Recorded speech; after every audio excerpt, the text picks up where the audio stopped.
Bom, Marcos Leonardo, viraram a página, não deu certo. São Paulo tentou até o último minuto, por mais que muita gente traga a informação de que não houve reuniões de madrugada, eu vi muitos anos falando, não teve uma reunião de madrugada.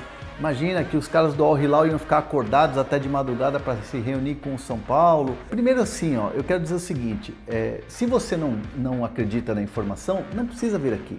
Né? Simplesmente consome aquilo que você quiser, consome quem você quiser, acredita em quem você quiser. Então assim, dito isso, São Paulo se reuniu até a noite. Ah, mas os caras do Al Hilal ficaram de madrugada? Ficaram. Sabe por quê? Porque o Marcos Leonardo é um ativo de 40 milhões de euros. E o jogador, todo o time do Al Hilal, toda a direção do Al Hilal sabia que ele queria se transferir para o São Paulo. Então, para você atender um ativo de 40 milhões de euros, você tem que madrugar. Né? Você tem que trabalhar com um fuso horário diferente. Então sim, teve reunião sim. No CT as pessoas estavam interligadas em videochamada. O staff do jogador não estava no Brasil, o staff do jogador estava em Riad. Então assim, a diretoria do São Paulo estava no CT até tarde, sim. Acredite você ou não, tá? Então assim, para começar, foi isso. A última tentativa, a última resposta foi: o São Paulo teria que pagar para ter o Marcos Leonardo. E o São Paulo não tem dinheiro. O São Paulo vive quase que um colapso financeiro e não tinha como pagar a transfer na questão do Marcos Leonardo. A questão dos salários, o São Paulo pagaria sim um valor, mas um valor dentro daquilo que o São Paulo tem como teto. E o Marcos Leonardo chegou até a abrir mão de algumas situações. E assim, para quem gosta de ironizar, falar, como é que vocês caem nessa conversa que o jogador quer abrir mão? Abriu mão, sim. O jogador se colocou à disposição em algumas questões financeiras. Então, assim, era uma negociação que estava, sim, muito bem encaminhada.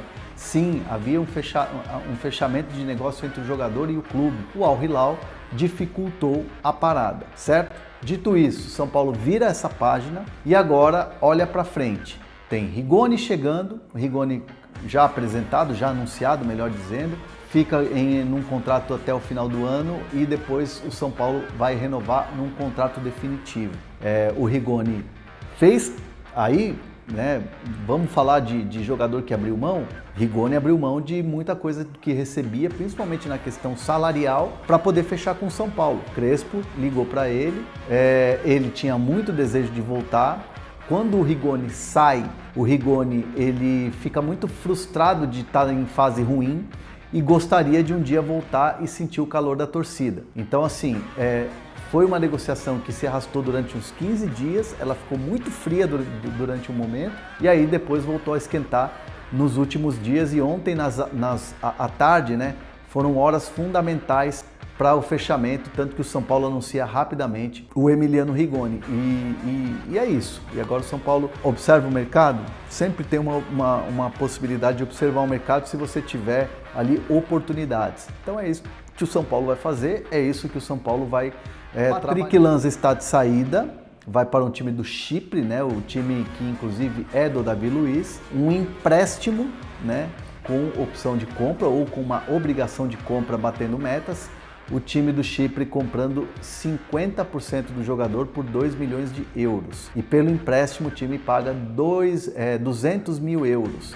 Então é uma grana que está entrando aí de um jogador que, vamos combinar, não teve desempenho bom, não teve oportunidades, poucas é bem verdade, mas é um jogador que não mostrou muito. Ah, mas é um jogador de seleção de base e tal, mas no São Paulo ele não estava conseguindo jogar. Então um empréstimo é uma boa possibilidade para o jogador se desenvolver, né, num outro tipo de mercado. Então o São Paulo está ajustando os documentos finais aí para poder fechar essa O Al Hilal pediu, no fim das contas, 12 milhões de reais pelo empréstimo do Marcos Leonardo e o São Paulo não teve condições de arcar com esse custo.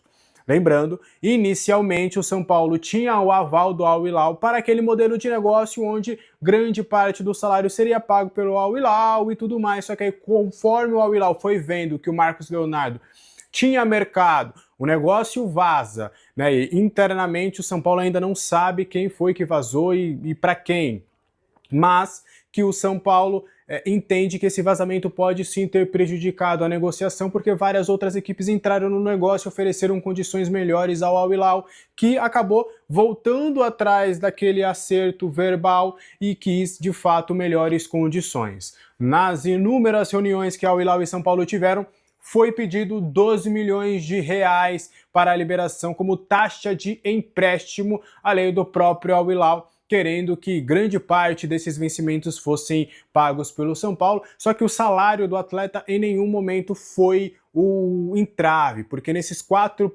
primeiros meses, desses 4 meses que ele teria emprestado ao São Paulo, ele abdicou desses valores, ele não queria receber esses valores, ele toparia receber um valor irrisório ali pelo São Paulo, um valor que não chegaria nem aos 10, 12 principais salários do elenco, ele ia receber algo bem menor.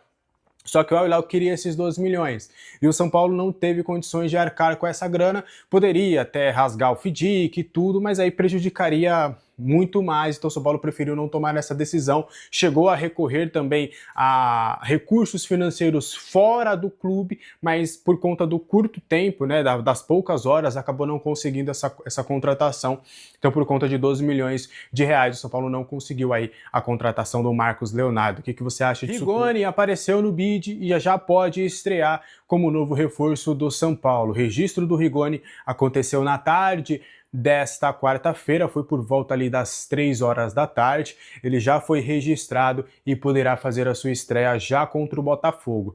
Nas conversas em que eu obtive com pessoas próximas ao atleta, ele já está 100% disponível. Se fosse inclusive para jogar agora no final de semana, ele também já teria condições. A expectativa é dele chegar, se ambientar ali rapidamente com os companheiros e já para o confronto contra o Botafogo já estar disponível para o técnico Hernan Crespo. A impressão interna de dentro do clube é de que o Crespo deve utilizar o Rigoni como uma espécie de coringa. Ele pode fazer várias funções, principalmente no campo de ataque. Nesse sistema de jogo, o Crespo ele tem 3 posições mais ofensivas. A do camisa 10, atrás dos 2 atacantes, e os 2 atacantes. E há um consenso de que o Rigoni pode fazer essas 3 funções. Pode quebrar um galho ali atuando numa função de 10, numa função atrás dos 2 atacantes, caso seja necessário, a função hoje que vem sendo ocupada pelo Rodriguinho, e os 2 atacantes lá na frente, que hoje seriam Ferreirinha e Luciano, para brigar por espaço com o Emiliano Rigoni brigando com o Emiliano Rigoni, com o Ferreirinha, porque acho difícil do Luciano acabar saindo do time, é um jogador que tem sido importante, uma peça crucial no sistema de jogo do Crespo, então o Rigoni deve acabar brigando por espaço com o Ferreirinha, com o Tapia, por essa segunda vaga no comando de ataque. Você gostou da contratação do Rigoni? Você acha que ele pode ser útil? Eu quero muito saber da sua opinião também aqui nos comentários.